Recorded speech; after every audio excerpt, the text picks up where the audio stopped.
The preceding program was paid broadcast. Any ideas, comments, and opinion expressed by the program hosts do not necessarily reflect the views and opinion of the station. The program and its producers are not affiliated with the station. Nagapangabuhi kita sa panahon nga makabig naton walay kapaturan. Kag nagatuga ini sang dako nga kadlok sa kadamaan. Apang sa aton nga makanakan sang Dios kag tumuluon ni Kristo Hesus, makasarang kita sa pagpadayon nga may kasiguruhan kag paglaom. Gani pagigupod kamo sa akon, kay sa sulod sining 30 ka minutos, aton pagapamalandungan sa pulong sa Ginoo kung paano kita magpanglakaton nga may kaisog sa tunga sang kalibutan nga walay kausayan. Diri sa aton palatuntunan sa kanginan, tinapay sang kabuhi. Ang dinalan sa kasulatan sa aton sa sininga adlaw makita sa mga kasulatan ni Pablo sa mga taga-Galacia kapitulo 6. Kag akon pagabasahon ang versikulo 1. Ang pulong sa Dios nagpayag sa aton, mga kauturan, kung ang isa ka tawo masapuan sa bisan anong paglapas, kamo nga mga espirituhanon magpasag-uli sa iya, sa espiritu sang malulo. Mag-andam sa imo kaugalingon, basi kung ikaw man pagsulayon. Amen sa kalantahon nga aton nga pamatian. Channels only. Amuyad to ang titulo sang kalantahon nga aton nga pamalandungan sa sining tion kag katahom gid sang iya nga mensahe para sa aton. Pangamuyo ini nga ang Ginoo magagamit sa aton bilang mga palagyan sang iya pagpakamaayo para sa iban nga katawhan.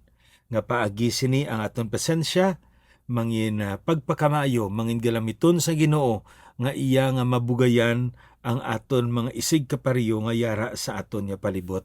Kung sa bagay, kung aton gid bala nga usisaon sing maayo, no? Ang hambal sang Biblia sa aton, nga sa tion nga ikaw kag ako, nagahimo kita sa isa ka bulhaton sa ngalan sang aton Ginoo sa iban nga katawhan, isa ina kapamaagi nga ginasimba kag ginalagad manaton siya.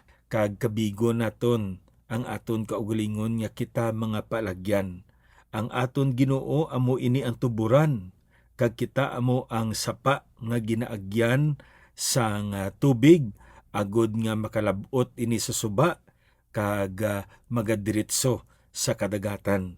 Ti amo ini ang aton man nga kabuhi, nga ikaw kag ako mangin gilamiton kita subong sa ginhambal sang pulong sang Ginoo sa aton. 2 Timothy chapter 2 verse 21. Kung madumduman nyo pa, no?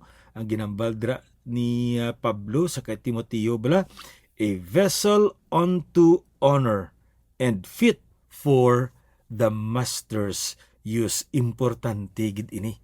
Kay pwede gali nga mga galamiton kita, pero hindi kita mapuslan.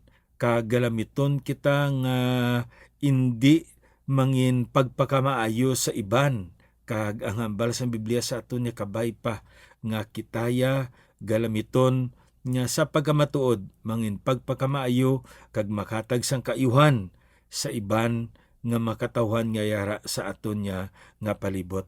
Ti amuman ini ang ginatudlo sang aton subong pagtuon naton sa pulong sang Dios. Ang aton diri subong nga series, Walking Courageously in a World of Chaos. Kag diri nasaysay sa aton ang unang kamatuoran nga aton natun-an, in the world of chaos, we need to be calm. Dapat makasarang kita magpahimuyong kag magulat sa aton nga Ginoo. Ikadua, nga aton nga natun-an, we need to be diligent. Dapat nga mangin maukod kita sa pagpangalagad naton sa aton nga Ginoo. Sa tunga sa mga butang kung kaisa nga, hindi gid naton mapatod kag hindi naton mapaktan. Kag ang ikatatlo diri kag amo ining aton subong ginatun-an, we need to be helpful. Mabinuligon kita. Kung kaisa amo ni ang dako nga pagpahangkat gid sa aton. Kay kung aton lang yang lantawon kag kabigon permi ang aton nga tawhanon nga palanawon kag tawhanon nga balatyagon, ano ang gakatabo? hindi kita makabulig sa iban. Kaya nga man, mahambal kita ko isa, hindi ko gani kabulig sa akon kaugalingon, mabulig po ko sa iban. O kundi gani ko isa, panguna-una kita, kung buligan ko siya, ano naman yung akon? Kung himuon kung ini nga butang sa iya, anong matabo sa akon? Ilabi na gid kung sa pagbulig naton wala kita ya makita. Kag nga sa panulukan sa tao daw iya nga hinimuan ina. Hindi kita na namian sina. Kaya nga man, wala kita makilala. Ikadua, kung sa sulod sina sa opisina, basi kon ma-promote siya tungod kay maayo ang iya performance. Kay wala kabalo si boss naton nga kita gali nagbulig sa iya. Kag kita ya mabilin siya ya ma-promote. Amo ni nga ko isa, hindi kita nanamian. Hindi tungod wala kita sang kapasidad, kun hindi wala kita sing gana, wala kita sing handom. Ini nga butang kun aton nilang taon sa Biblia, ang klaro diri nga makita naton. We need to be helpful. Amo iniya ang gintudlo sa Biblia sa aton. Ikaw kag ako, nangin tumuluo kita, nangin bag-o kita nga tinuga, kag subong man nga nangin tinubos kita sang aton Ginoong Kristo. Kag hindi lamang amo sina, mga binuhatan niya kita, kag nga gintuga kita nga sa maayo nga mga buhat. Nga kun aton gani nga lang taon niya ginama na inaadaan. Bisan wala pa kita natubos, naama na iya sang aton Ginoo ang ina nga mga buhat nga maayo. Kagdra kita magawi amo nang ginambala sa aton Efeso kapitulo 2 versikulo 8 tubtob 10. So kamatuoran diri nga makita naton sa pulong sa Ginoo nga amo sini nga ang matutuod nga tumuluo mabinuligon. Amo na ang prinsipyo nga makita naton kag aton nga natun-an kag aton ini pagapadayunon. Galacia kapitulo 6 kag naghatag diri sang lain-lain nga mga sitwasyon o kon kahimtangan ang aton nga Ginoo sa mga kauturan naton nga bululigan kag ginatagan niya kita diri sang okasyon ka oportunidad nga makabulig kita. Ti ang una diri nga masapuan naton nga ikaw kag ako dapat naton buligan ining aton utod nga nahulog sa pagpakasala. Our sinning brother. Amo ining ginaban niya. Brethren, if a man be overtaken in a fault, ye which are spiritual, restore such an one in the spirit of meekness, considering thyself, lest thou also be tempted. Ti ano ini ang sitwasyon diri sa sulod sa isa ka iglesia, amo ini ginambal diri ni Pablo, mga kauturan, amo ini ang inyong responsibilidad, ang inyong katungdanan sa utod ninyo nga nakapakasala. Ti ini gani nga pagpakasala niya, hindi niya inihungod. Nagtingwa man siya nga iyagid nga maandaman ang iya kaugalingon, nga hindi siya mahulog sa pagpakasala, apang nakapangita gid sa okasyon ang kaaway naton kag nahulog siya sa pagpakasala. Ti ano diri ang katungdanan naton? Suno sa ginambal diri sa Biblia sa aton, we need to restore him and not get rid of him. No? Aton siya ipasag-uli, hindi gali nga aton siya isipaon pagwa sa simbahan. Kay ti makasasala kaya. Kami diya matarong kami. Ti wala ka diya sang bahin sa amon kag wala na kami katungdanan o kung wala na kami bahin man sa imo halin ka diri. Hindi amo ina. Amo ni may isa ka managwali katahom sang iya bala diri nga paglaygay sa aton sa sini nga bersikulo 1 sang kapitulo 6 sang Galacia na tuhoy sa isa ka tumuluo nga nahulog sa pagpakasala. Kag amo ning ginambala diri, the first responsibility of a spiritual believer who seeks to restore a fallen brother is to help him up. When a person stumbles, his first need is to get up, and often he needs assistance in doing it. An integral part of the church discipline, therefore, is helping a fallen brother get back on his feet spiritually and morally. Ti sa ginhambal naton, ining tao nga nagpakasala, do paros lang nga nakadalinas nakadanlog, kag siguro kung sa aton pa nahagmak gid sa siguro sa log, no? Grabe gid siguro ang iyang lagapok sini. Ti ang hambal sang Biblia sa aton, kung nakita naton nga nahagmak o kung naglagapok siya, kay nakasandad siya o kung nakadalinas siya sa sina nga tion, anong imuon naton? Ti masami kung makita kita nga tao gani nga makadalinas, no, makadanlog, masami makadlaw kita, no? Kag sang uli aton nga marilisar nga daw hindi gali mayo magkadlaw kag naluoy kita kag buligan naton. Ti ang iniya nga din nalang sa kasulatan na nagambal sa aton, ang una nga butang himuon naton ya patindugon naton siya. Kung sa aton pa ibalik naton siya sa iya daan nga kahimtangan. Amo nabot silingon sina no sampulong dra ang restore, ibalik naton siya. We need to repair or to restore him or to remedy him to his original condition or standing. Ti amo ini ang paglaragway diri sampulong sang Ginoo. Hindi gili kita magabal nga ti man. Okay? Amo gina ang pinakadelikado. Te nakuha niya gid ang iyang ginapangita, no? Kung kaisa kon sa mga social media pa, karma is real. Amo na doon ang ihambal ta, no? Ti hindi amo inagali iya sa isa ka tumuluo. Kung ang isa naton kautod mahulog sa pagpakasala, aton gali pangitan sa pamaagi nga mahakwat naton siya kag mapatindog naton siya liwan. Ti ano ang buot silingon sini sa ginambal naton, no? Nakita naton nga una gid ang iniya katungdanan sa mga tumuluo. Kag ining tawo diri ginambal sa aton tumuluo man ini. Kag dadakpan siya sa pagpakasala. So anong aton nga katungdanan? Restore. Amo na ginambal dra, no? Sang Biblia sa aton. Kag ang pasag-uli nga ini katahom sa sini nga pulong kay diri bala naton makita nga gingamit man ini sa nagakalain-lain nga pamaagi. Diri sa Matthew chapter 4 verse 21, kung may mga Biblia kamo, ano ang ginhambal sa sina nga dinalan sa kasulatan sa aton? Amo ini ang pagtawag sang aton Ginoo si Kristo sa mga naunan niya nga mga gintutunan kag mga ngisda ini, no?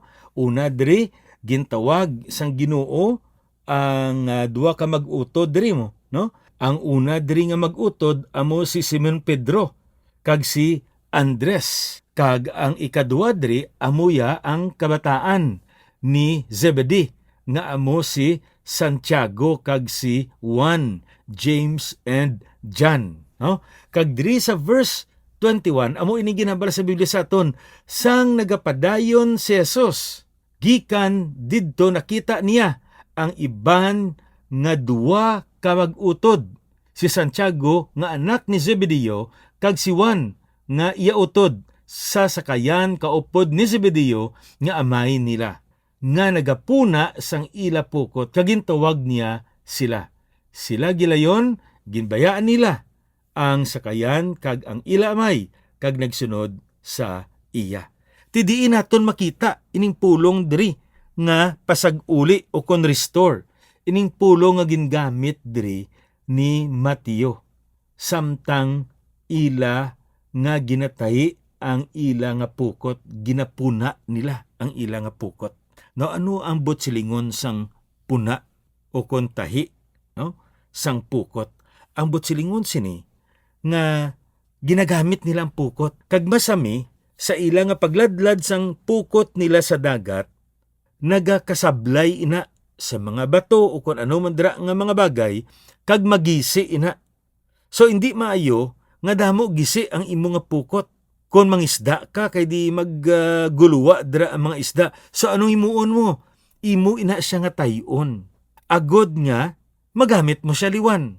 Mabalik mo siya sa iya nga nahuon na, nga kahimtangan, nga kondisyon, nga magamit mo siya liwan.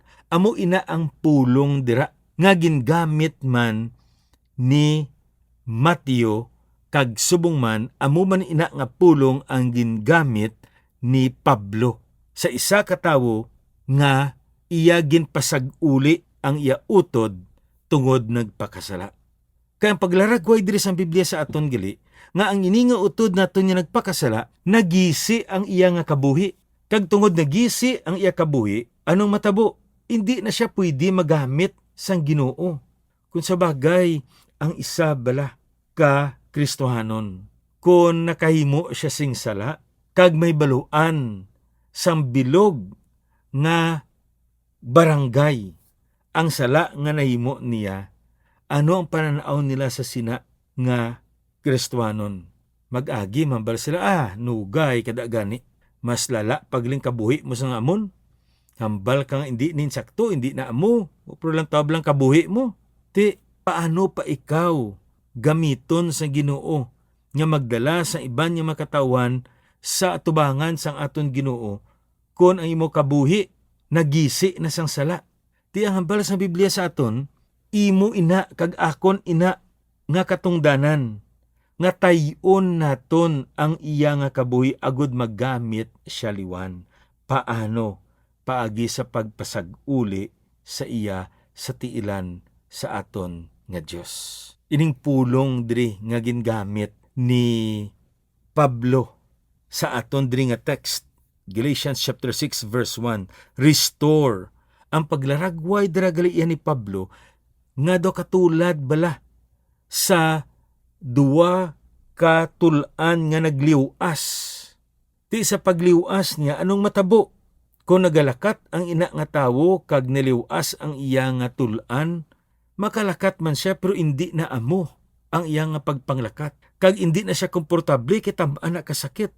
Amo ina ang halit sang sala sa kabuhi sang isa ka tumulo. Nagliwas siya sa pag-alagdan sa aton nga Ginoo. Kag hindi na siya magamit, hindi na maayong iyang kabuhi. So nangabal sa Biblia sa aton ina nga hiluton, agod nga mabalik naton atong liwas. Agod nga magbalik siya sa iya nga daan nga kinaugali. Ti amo ini paglaragway sa Biblia sa aton natuoy sa ginatawag naton diri restoration, church discipline. Now, as what I've said, the purpose of church discipline is not riddance, but restoration. It may serve as an example to the believers, a warning to the believers, an obedience to the Word of God, kaya ginmando ina sang Ginoo. But on the side of this sinning brother, it is a hope of restoration, not a sign or signal for condemnation. Amo niya kung aton nga lang taon, madamo sang mga kauturan naton nga kung i-church discipline nagapalagyo.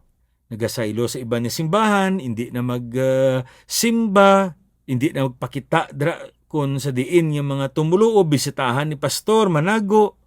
Ano yun ang rason dira? Wala niya maintindihan kung ano ang tinutuyo gid sang church discipline. Amo ini ang paglaom nga makapanumbalik ka sa Dios kay nga aman. Nagisi ikaw, gingisi ikaw sang sala. Nagliwas ikaw, ginliwas ikaw sang sala. Halit ina sang sala sa aton. Apa nagapasalamat kita nga makapanumbalik kita sa kay Kristo Jesus. Hindi lang paagi sa aton kugulingon, kundi ang bilog nga kauturan, magtingob kag magpasag-uli sa imo. Una gid, mapasag-uli ikaw sa Dios. Nga sa din, dra gid ikaw nakahimo sing sala. Kag ikadua dra, mapasag-uli ka man sa tawo nga ginimuan nimo sing sala. Ang katahom sini kay kun aton niya lang taon, diri gali naton makita nga this is a church activity. This is a church affair. Amaning makita naton sa ginatog naton church discipline. And you know what? Kung ako yung maglantaw, this is part of being in fellowship with one another. Dra mo makita ang totoo na pag-iambitay sa tion sa church discipline. Kung kaisaya, mambal kita, sige may church fellowship kita, anong katabo sa aton?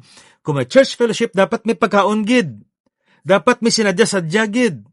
Pero kung aton niya lang taon sa pulong sa Ginoo, involving ourselves in the act of restoring our brother through church discipline is one of the greatest evidence of real fellowship.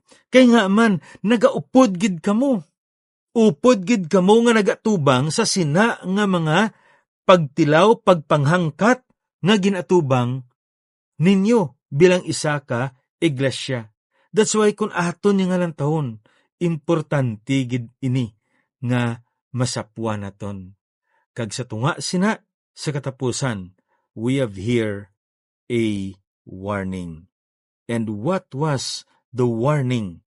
Ang hambal diri sa Biblia sa aton nga ikaw kag ako mag-andam kita, kay base ikaw kag ako paggasulayon sang aton nga kaaway, sang panulay. Kay nga aman, kung nagaupod kita sa church discipline, daw katulad gali nga yara kita sa ibabaw, kag ining aton utod yara sa idalom, kag ginabatak siya naton pa ibabaw. Kag may posibilidad kita nga nagabatak, mangin bugalon kita, mangin tikalon kita. Kag makambal kita nga, baw kun wala kun lang na ginbuligan, ano na iyan ang kabuhi ni subong. Ambot kon tibawas pa na siya, kun wala ko nagbulig sa iya, amo na ang isa sa mga pinakadelikado nga mga pululungon niya magkawa sa baba sa isa katumulo. Gani nagambal ang Biblia sa aton mag-andam kita. Kaya nga aman, sa tion niya magbulig kita, yara man kita sa isa ka sitwasyon nga magpabugal kita sang butang nga aton nga nahimo. May posibilidad gali nga ang aton man mismo nga kamot amo man ang magpikpik sang aton abaga. Ka magambal nga baw maayo gid ako ang klase sang Kristohanon, baw kun wala ako ano laning matabo sa iya tani. Hindi ina, alandaman ina, ka hindi ina nagakaigo. That's why nagambal ang Biblia sa aton, mag-andam kita. Now, isa ka butang na gusto na kon ibilin sa aton tunga. Restoring our sinning brother is our primary responsibility as a mature believer. Why? This is one of the most visible and most real, authentic sign of fellowship. Sa madason naman, yung pagtuon naton sa pulong sa Ginoo, ini ang inyo abyan, alagad sa kanginan, Pastor Neil Vilches, ang Ginoo, magapakamaayo sa inyo.